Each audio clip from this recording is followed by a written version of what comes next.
This is an audio long read from Nature. In this episode, a new kind of solar cell is coming.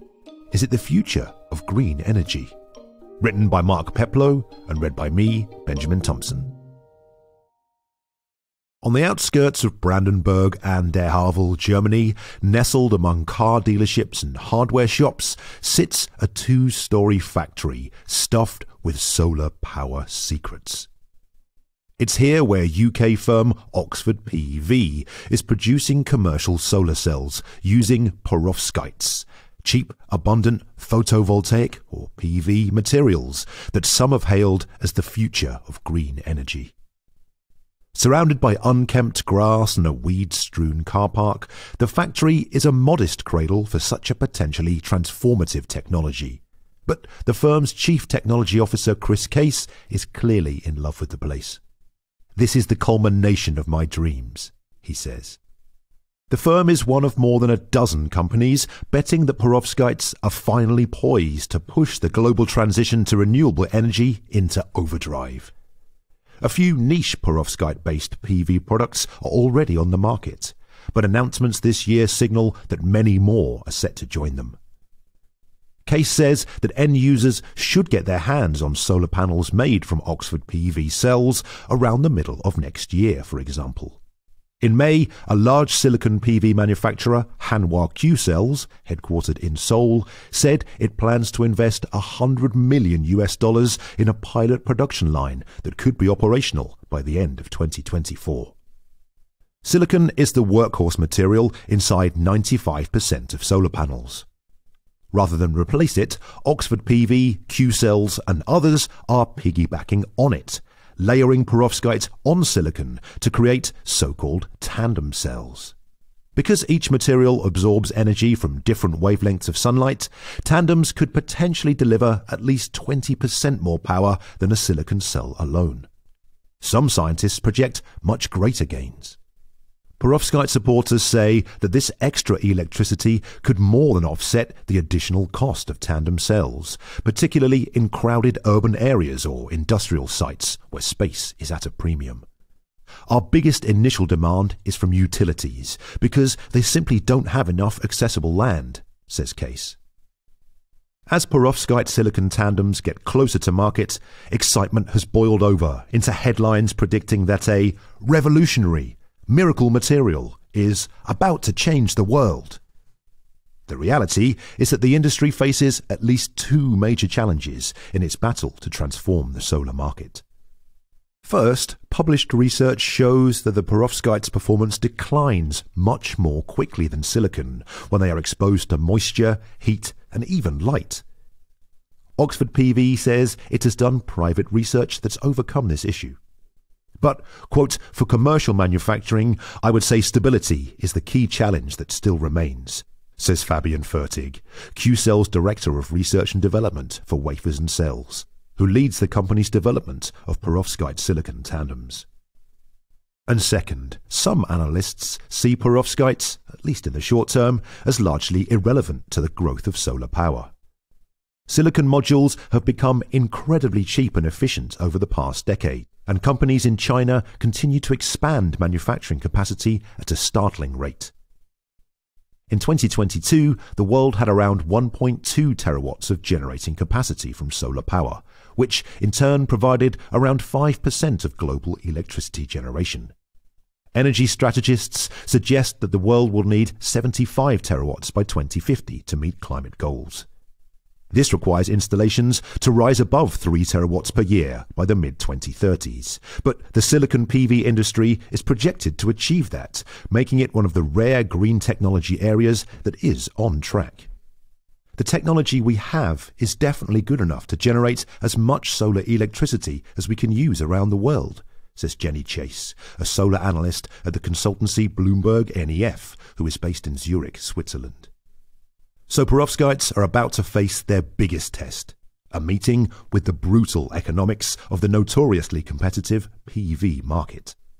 The enthusiasm for perovskites has been sustained by remarkable improvements in their performance, achieved by tweaking the composition of both the crystals and the solar cells made from them.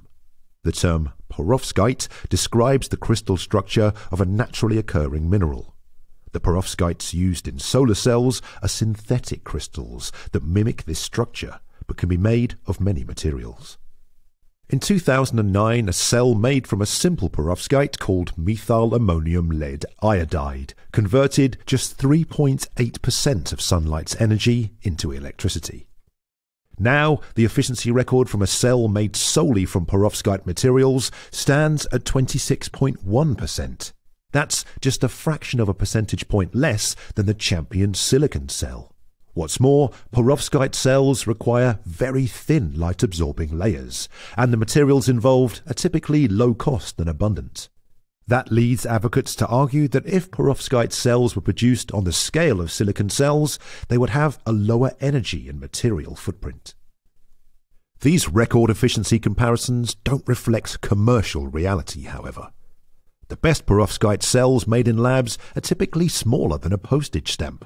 The current leader is closer to the size of a sesame seed, and they might operate for only a few days or weeks before their performance degrades. They're often made by dropping solutions of materials onto a spinning plate in a process called spin coating, which is impractical for large-scale manufacturing. Most of the reports of very high efficiency have components in there that are clearly going to lead to instability, says Henry Snaith at the University of Oxford, UK, who is a co-founder and chief scientific officer at Oxford PV. The practicalities of manufacturing large cells and integrating them into solar panels further curb real-world efficiency. The non-tandem perovskite cells that have made it to market offer relatively low efficiency and short lifetimes. Sowley Technologies, based in Warsaw, produces flexible perovskite cells that power small electronic price tags or serve as energy harvesting sunblinds, offering 10% efficiency in full sunlight and lifetimes of, quote, several years, unquote. Microquanta in Hangzhou, China, has delivered enough perovskite solar panels to generate 5 megawatts of electrical power for its customers, including a local fish farm. Their efficiencies are around 13%, and their performance degrades twice as quickly as a silicon module. At this moment, I have to admit that perovskite is not yet as stable as silicon, says Buyi Yan, the company's co-founder and chief technology officer. Commercial silicon cells are typically larger than an A5 sheet of paper, and these are assembled into 2-meter-long modules, the building blocks of larger panels and arrays, that have an efficiency of around 22 to 24%. The modules typically come with a warranty that guarantees at least 80% of their original performance after 25 years.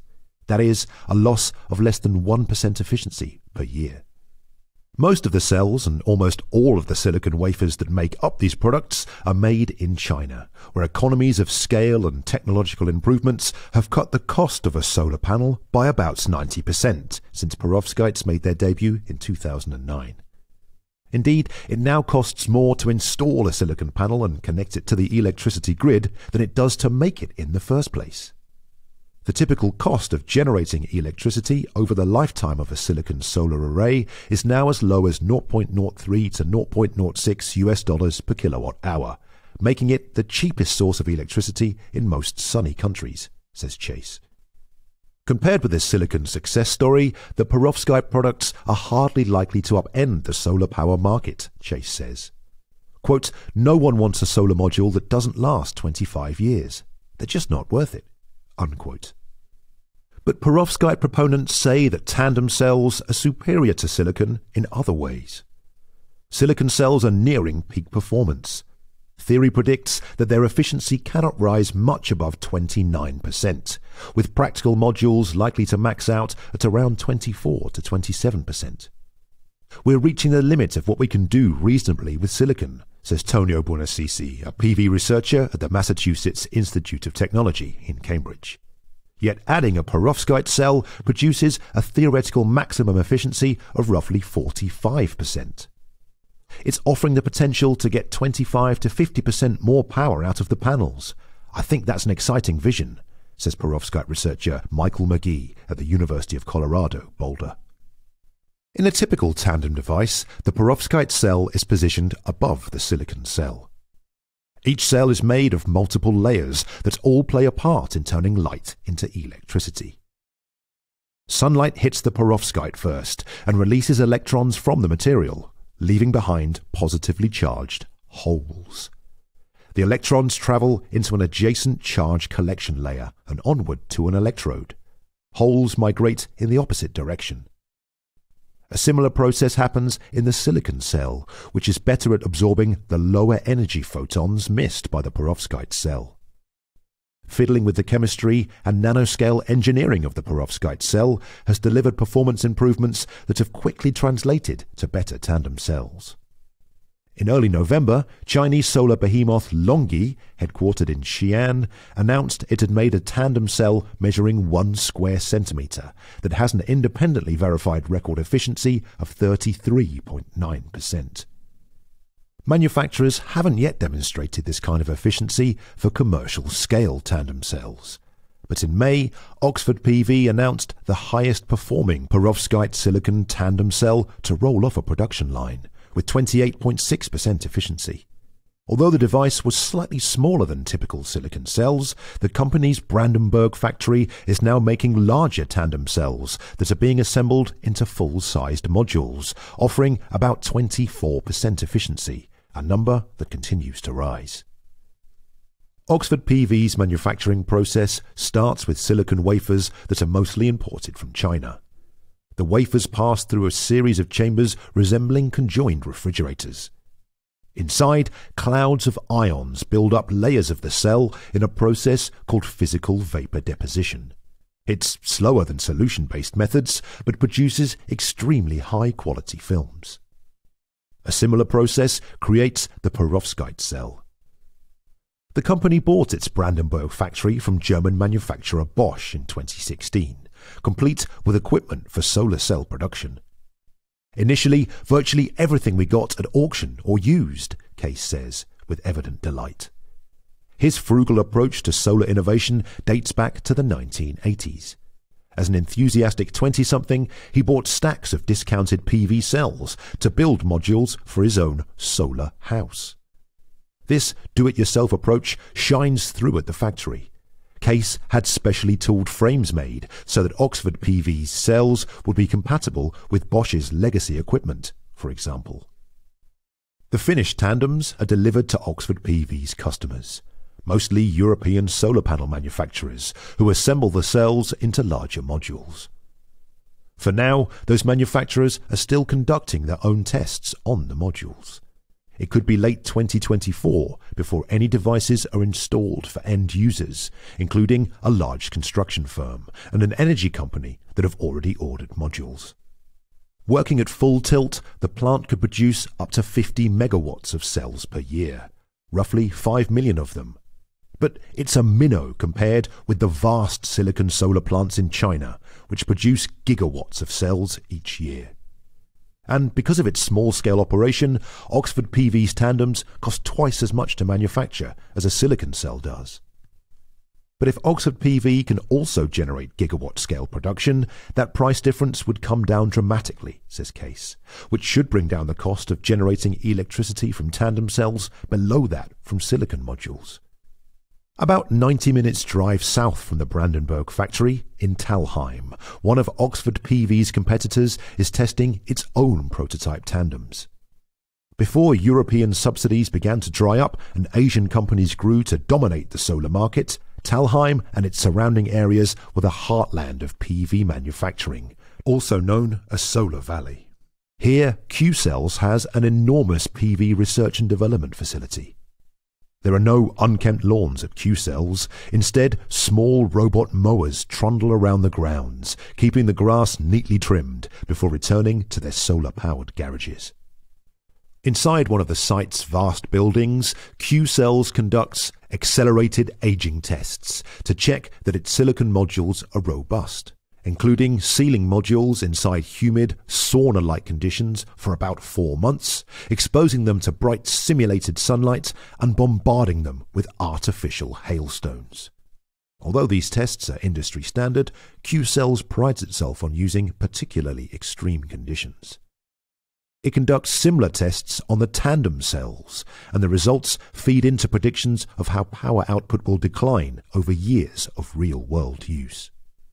The details of stability tests could make or break perovskite tandems. Perovskite efficiency records grab the headlines, but only in the past few years have researchers started to make significant progress on their longevity.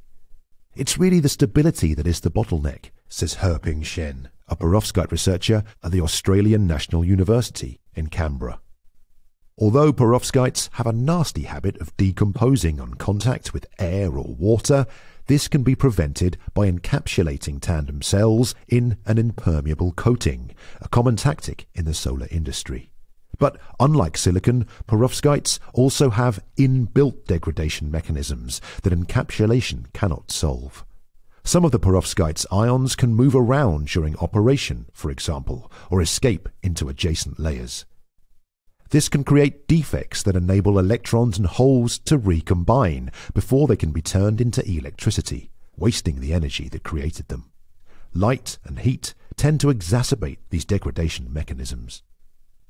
To keep the perovskites' ions in the right place, researchers have fine-tuned their composition and added nanometer-thick protective layers to the cells.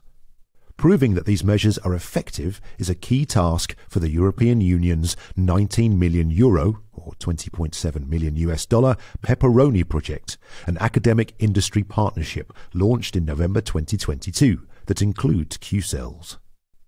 The 4-year project aims to develop tandem modules with 26% efficiency that can operate reliably for more than 30 years and are suitable for mass manufacturing. If these can be produced on a large scale, Fertig says that they should be able to generate electricity at a typical cost of €0.025 per kilowatt hour, competitive with silicon PV. The materials, the ingredients, the processes, everything is going in the direction that the technology can be scaled to a very large volume in the near future, says Steve Albrecht, a perovskite researcher at the Technical University of Berlin. He also leads a team at the Helmholtz Center for Materials and Energy in Berlin that is involved in Pepperoni. Although accelerated aging tests are offering promising results, the truest test for a tandem module is to simply install it outdoors and to monitor its performance for years. So far, results from only a few outdoor studies have been published, and most of these are from academic groups rather than the companies that are commercializing the tandems. There's simply not a lot of data out there, says Stefan de Wolf, a PV researcher at King Abdullah University of Science and Technology, or KAUST, in Saudi Arabia, whose team reported in February on the rapid degradation of a tandem cell in the country's hot and humid conditions. Q-cells is not revealing details about its outdoor tests, although it has performed some at its Talheim facility. As for Oxford PV, Case says the company has done accelerated aging tests and a couple of years of outdoor testing. Together, these tests, the results of which are unpublished, show that the best tandem cells lose only about 1% efficiency in their first year of operation, with a smaller rate of decline thereafter, he says. For now, he's telling customers that the tandems should have a similar operational lifetime to a conventional silicon module. Although there have been concerns about the presence of toxic lead in perovskites, a growing number of studies suggest that it poses little threat in a well-encapsulated panel. Others note that a standard silicon panel can have 10 times more lead in its soldered contacts than an entire perovskite panel does. Still, most companies plan take-back programs to manage and recycle panels that have reached the ends of their lives. Chase agrees that if the perovskite company's hopes are realized, the greater power density offered by tandems could prove popular among consumers. Quote, "If you could do that, and it was stable, and it didn't cost too much in terms of manufacturing equipment or processes, then that would be quite exciting, because you'd probably get a lower cost, higher value module. But there's a lot of ifs in that." Unquote. The perovskiteers are confident that they can turn those ifs into reality. They add that homeowners are desperate to squeeze more power from rooftop panels and might pay a premium for tandems that can feed heat pumps, electric vehicles and other accoutrements in their increasingly electrified homes. Rooftop areas tend to be too small now for what the household needs, so being able to put out more watts per square metre is a big advantage, says John Ionelli, president and founder of Kelux in Pasadena, California, which is developing tandems. Some researchers and companies argue that perovskites might not need to match silicon's 25-year warranties. Perovskites are improving so fast that if a module's performance has declined over its first 15 years of life, it could simply be replaced with a better unit. This repowering strategy is increasingly common for older silicon solar farms, at which the economic benefits of the more efficient technology outweigh the costs of removing and replacing aging modules. Political considerations are also driving investment in perovskites.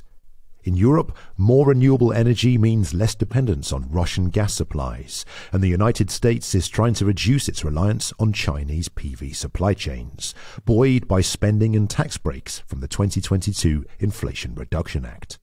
Some companies argue that the best way to achieve that is to avoid using silicon entirely.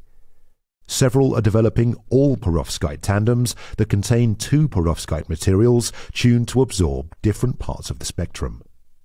It means your supply chain is massively simplified, says Thomas Laytons, co-founder of Swift Solar in San Carlos, California, which is working on these silicon-free tandems. Swift Solar is also part of a US academic industry partnership called Tandems for Efficient and Advanced Modules Using Ultra-Stable Perovskites, or Team Up, which won $9 million of US Department of Energy funding in April. Led by McGee, its main aim is to develop perovskite silicon tandem panels with an efficiency of greater than 28% and a performance degradation of less than 1% per year. Most of the firms working on perovskite cells in the United States are either in this partnership or in another project, which also won Department of Energy funding this year. Led by Buonasisi at MIT, the project is called Accelerated Co-Design of Durable, Reproducible and Efficient Perovskite Tandems, or ADEPT. Still, many Chinese companies are also working on perovskite silicon tandems, and these might be poised to enter the market if the devices are successful. Shen says that LONGi has more than 100 people working on perovskite research and development, for example. I think it'd be unwise to bet against China with solar manufacturing, says Chase. The bottom line, she adds, is that the efficiency of solar panels is no longer a constraint on the global rollout of solar power. Instead, the bottlenecks are the lack of electrical grid infrastructure for solar and the high cost of batteries to store excess power. She argues that for the next decade or so, it doesn't matter whether perovskite tandems are successful or not, except to the companies involved. Quote, I wish them luck, but solar will be enormous with or without perovskites, she says. Snaith, however, disagrees that improvements in silicon technology have narrowed the market space for cells incorporating perovskites. Any improvements in silicon PV also benefit tandems, making them more attractive than ever, he says. Quote, we're literally building on silicon. If silicon gets better, we get better. Unquote. To read more of Nature's long-form journalism, head over to nature.com/news.